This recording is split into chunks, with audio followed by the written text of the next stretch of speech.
Ladies and gentlemen, welcome to Chanel Jasmine, the best novel Chanel for romantic stories. Hai guys, selamat datang di channel Jasmine, channel terbaik untuk menyimak novel-novel romantis. Mohon dukung channel ini dengan subscribe, like dan share video-video yang ada di channel ini. Terima kasih.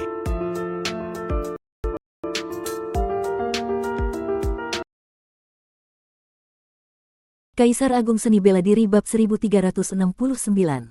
Sumber daya seperti kristal abadi memang sulit ditemukan, dan tanpa sumber daya kultivasi yang cocok, Luo Xiu tentu saja tidak bisa meningkatkan kultivasinya. Dia sangat menyadari bahwa jika kultivasinya terus tertahan di tahap awal penguasa Dao sejati, meskipun kekuatannya setara dengan penguasa Dao sejati terkemuka dan dia memiliki pedang pemenggal dewa serta besi penekan dewa, dia tidak akan bisa menandingi Raja Abadi Sueyu.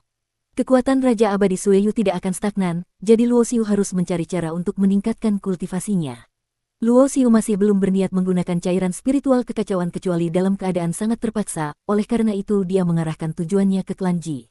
Klan Ji, yang telah menjaga jembatan Feixian dari generasi ke generasi, bisa dibilang sebagai kekuatan tertua yang diwarisi di alam semesta ini. Keluarga seperti ini memiliki fondasi yang kuat dan seharusnya memiliki cadangan sumber daya yang melimpah.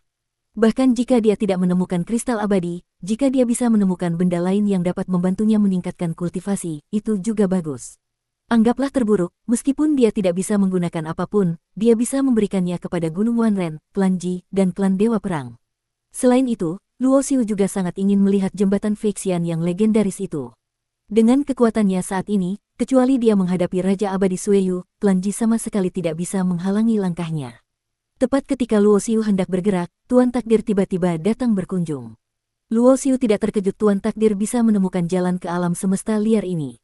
Meskipun Tuan Takdir tidak bisa meramalkan hal-hal tentang dirinya, sebagian besar orang di sekitar Luo Xiu berada dalam perhitungan lelaki tua itu. Ada masalah besar. Tuan Takdir menemukan Luo Xiu, dan kalimat pertama yang diucapkannya saat bertemu adalah ada masalah, dan itu adalah masalah besar.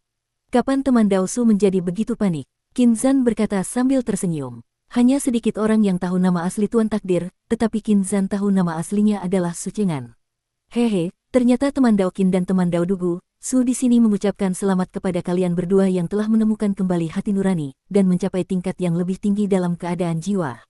Tuan Takdir melihat Qin Zhan dan Dugu, dan tahu bahwa kedua murid Wuji ini telah terlahir kembali. Terima kasih, teman Dao Su. Melihat betapa paniknya teman Dao tadi, sebenarnya masalah besar apa yang terjadi? Qin Zhan tidak bisa menahan diri untuk bertanya. Ji Chuyang sudah mati, Tuan Takdir berkata dengan serius. Apa? Qin Zhan dan Dugu secara bersamaan mengubah ekspresi wajah mereka, karena mereka berdua sangat tahu apa arti nama Ji Chuyang. Selama berabad-abad, sebagian besar ahli mengira para penguasa Dao sejati yang berkedudukan tinggi adalah keberadaan terkuat di alam semesta ini. Namun kenyataannya tidak demikian. Hanya sedikit orang yang tahu bahwa di dunia ini masih ada Klan Ji, sebuah klan kuno yang dari generasi ke generasi menjaga jembatan Feixian. Ji Chuyang adalah pemimpin Klan Ji, keberadaan yang kuat yang telah melangkah ke tingkat setengah langkah manusia abadi sejak dulu kala. Seandainya Klan Ji tidak memiliki ambisi untuk mendominasi dunia, sama sekali tidak akan ada legenda tentang 12 Qingtian, 9 Raja Reinkarnasi, atau para penguasa Dao sejati di dunia ini. Luo Xiu meskipun pernah bertemu orang-orang Klan Ji di Istana Abadi Kuno, ia tidak tahu bahwa orang bertopeng jubah ungu yang menyerangnya dulu adalah Ji Chuyang. Dia tidak tahu banyak tentang Klan Ji, tetapi dia mengerti betapa kuatnya keberadaan tingkat setengah langkah manusia abadi. Namun, bagaimana bisa pemimpin Klan Ji yang begitu kuat itu mati? Meskipun tidak jelas dari mana Tuan Takdir mendapatkan berita itu, namun ketiga saudara Luo Xiu tidak meragukan kebenaran berita tersebut. Karena Tuan Takdir sama sekali tidak perlu bercanda tentang hal seperti itu. Saya menduga kematian Ji Chuyang sangat mungkin berkaitan dengan Wuji, Tuan Takdir berkata dengan suara rendah. Namun Ji Chuyang telah meninggal, dan sekarang adalah waktu terbaik untuk memasuki jembatan Feixian. Ketika menyebut jembatan Feixian, mata Tuan Takdir langsung berbinar. Dulu ada Ji Chuyang, tidak ada yang bisa masuk ke daerah terlarang Klan Ji, tapi sekarang berbeda. Kau ingin menggunakan jembatan Feixian untuk berteleportasi ke alam abadi. Luo Xiu mengerutkan alisnya, dia secara alami melihat tujuan Tuan Takdir datang menemuinya. Bagaimanapun, fondasi Klan Ji sudah jelas. Bahkan jika Ji Chuyang, ahli setengah abadi yang kuat itu, meninggal, Klan Ji masih memiliki tetua tingkat penguasa Dao sejati, serta banyak tetua tingkat penguasa Dao. Tuan Takdir dalam hal pertempuran kekuatannya relatif lemah. Ada banyak orang di tingkat penguasa Dao tahap akhir yang tidak bisa dia kalahkan, apalagi menyerbu Klan Ji.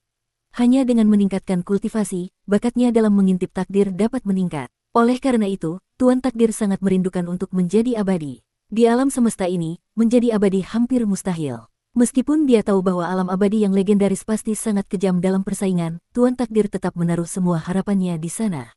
Ya, Tuan Takdir mengangguk tanpa ragu, menatap Luoxiu dengan mata berbinar, aku butuh bantuan penguasa Sura. Tuan Takdir sangat menyadari bahwa kekuatannya tidak memadai, jadi ia hanya bisa meminta bantuan Luoxiu. Meskipun tidak banyak yang tahu tentang Luoxiu yang mengalahkan Yin Longzun, ia mengetahuinya dengan sangat jelas.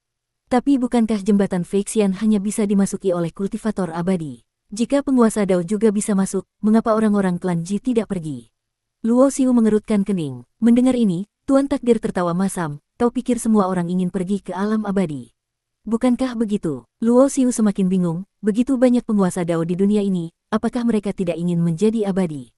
Ingin, tidak ada yang tidak ingin, tetapi apakah bisa menjadi abadi? Hanya dengan keinginan saja tidak berguna. Tuan Takdir menghela napas, orang yang bisa berkultivasi hingga tingkat penguasa Dao, sebenarnya sangat jelas di mana batas kemampuan mereka. Ambil contoh para penguasa Dao sejati dan penguasa Dao dari klan Ji, termasuk Ji Chuyang, mereka adalah ahli puncak di alam semesta ini, tetapi di alam abadi mereka tidak berarti apa-apa. Meskipun aku juga belum pernah ke alam abadi, tetapi dunia tempat para abadi hidup, bahkan dengan berpikir sedikit saja, kau akan tahu betapa kejamnya persaingan di sana. Di masa lalu, Ji Chuyang juga sangat ingin pergi ke alam abadi, tetapi saat itu hanya ahli tingkat manusia abadi ke atas yang bisa menggunakan teleportasi jembatan Feixian. Jika kultivasinya tidak cukup, bahkan seorang penguasa Dao sejati pun pasti akan hancur menjadi abu dalam tekanan dan distorsi ruang saat teleportasi. Hingga kemudian, dua raja abadi datang berturut-turut, menyebabkan saluran teleportasi yang awalnya hanya bisa menahan kekuatan manusia abadi menjadi rusak, sehingga bahkan penguasa Dao pun bisa menggunakan teleportasi jembatan Feixian. Namun yang konyol adalah, saat ini Ji Chuyang justru tidak berani pergi. Akhirnya beberapa penguasa Dao dan tetua tingkat penguasa Dao sejati dari klan Ji pergi, tetapi mereka semua pergi dan tidak pernah kembali, bahkan setelah beberapa era kekacauan pun tidak kembali.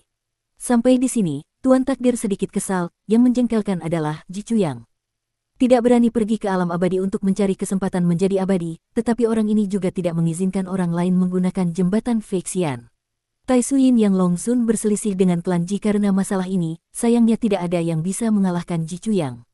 Su Chengan tampaknya tahu banyak rahasia, terlihat bahwa demi suatu hari bisa pergi ke alam abadi, ia sangat memperhatikan klan Ji, bahkan mengetahui sebagian besar pergerakan klan Ji. Karena itu, kematian Ji Chuyang bahkan belum tersebar di klan Ji, Su Chengan sudah mengetahuinya terlebih dahulu. Dapat dibayangkan, klan Ji yang tidak lagi memiliki Ji Chuyang sebagai penopang, begitu kabar ini tersebar, maka para penguasa Dao dan penguasa Dao sejati di alam semesta ini yang ingin pergi ke alam abadi untuk mencari kesempatan, pasti akan bergerak. Meskipun beberapa orang menyadari bahwa mereka tidak memiliki harapan untuk menjadi abadi, sehingga mereka lebih memilih untuk tetap menjadi raja dan penguasa di alam semesta ini, daripada pergi ke alam abadi dan merangkak dari tingkat terbawah. Namun sebenarnya banyak orang yang berkultivasi hingga tingkat penguasa Dao dan penguasa Dao sejati sangat merindukan untuk menjadi abadi, mereka semua memiliki hati yang rela mati di senja hari setelah mendengar Dao di pagi hari. Su Chengan adalah orang seperti itu. Meskipun di alam abadi ia hanya akan menjadi semut di tingkat terbawah, yang sewaktu-waktu bisa diinjak mati oleh ahli yang tidak menyukainya, ia tetap ingin mencoba dan berjuang. Bukankah ada pepatah yang bagus, hidup harus punya impian, siapa tahu bisa terwujud.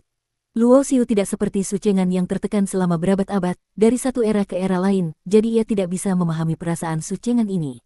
Membantumu bukan tidak mungkin, tapi mengapa aku harus membantumu? Luoxiu berkata dengan datar. Ia tidak berencana pergi ke alam abadi untuk sementara waktu. Bahkan jika ia harus pergi, ia harus menyelesaikan masalah Raja Abadi Sueyu terlebih dahulu. Meskipun ia memang berencana mencari masalah dengan klan Ji, namun persahabatannya dengan Tuan Takdir belum mencapai tingkat di mana ia harus membantunya tanpa imbalan. Su Chengan meraba cincin penyimpan di tangannya, penguasa Sura, sebutkan harganya. Selama saya bisa melakukannya, tidak akan ada kata kedua. Jelas sekali, Su Chengan sudah siap untuk mengeluarkan banyak darah. Demi mendapatkan kesempatan untuk naik ke alam abadi, ia sudah pasrah. Luoxiu melihat gerakan Su Chengan, tersenyum, dan berkata, teman Dao Su punya kristal abadi. Wajah tua Su Chengan menegang, tidak. Kalau begitu, teman Dao Su punya obat abadi. Ada satu tanaman. Su Chengan melambaikan tangan, sebuah kotak giok terbang keluar dari cincin penyimpan. Hanya satu tanaman obat abadi ini, aku khawatir tidak cukup untuk menyaingi kesempatan naik ke alam abadi, kan? Luoxiu menggelengkan kepala. Aku punya harta karun lain. Bagaimana dengan mutiara Dao? Bagaimana dengan bahan tingkat atas untuk membuat alat Dao tingkat atas? Aku juga punya sepotong bahan abadi. Su Cheng'an menggertakkan giginya. Namun Luo Xiu tetap menggelengkan kepala, selain kristal abadi dan obat abadi, benda lain tidak berguna bagiku. Begini saja, obat abadi ini akan kuterima, tetapi teman Dao Su harus memberiku janji. Di masa depan, jika kau telah membuktikan Dao dan menjadi abadi, aku butuh kau membantuku meramal 3 kali. Luo Xiu mengungkapkan permintaannya. Untuk setiap tingkat besar, Su Cheng'an hanya bisa meramal 9 kali dengan bakat mengintip takdirnya. Luo Xiu meminta 3 kali sekaligus, itu langsung sepertiga. Mengenai janji yang akan diingkari nanti, Su Cheng'an sama sekali tidak akan memikirkannya, karena semakin seseorang memiliki bakat mengintip takdir seperti dirinya, semakin ia percaya pada takdir yang tak terlihat. Sekali berjanji, ia pasti tidak akan mengingkarinya. Baik, Su Cheng'an akhirnya setuju. Jika ia bahkan tidak bisa menjadi abadi, maka ia hanya perlu membayar 1 tanaman obat abadi untuk naik ke alam abadi. Jika di masa depan benar-benar ada kesempatan untuk menjadi abadi, maka janji 3 kali ramalan itu mengapa tidak? Bersambung.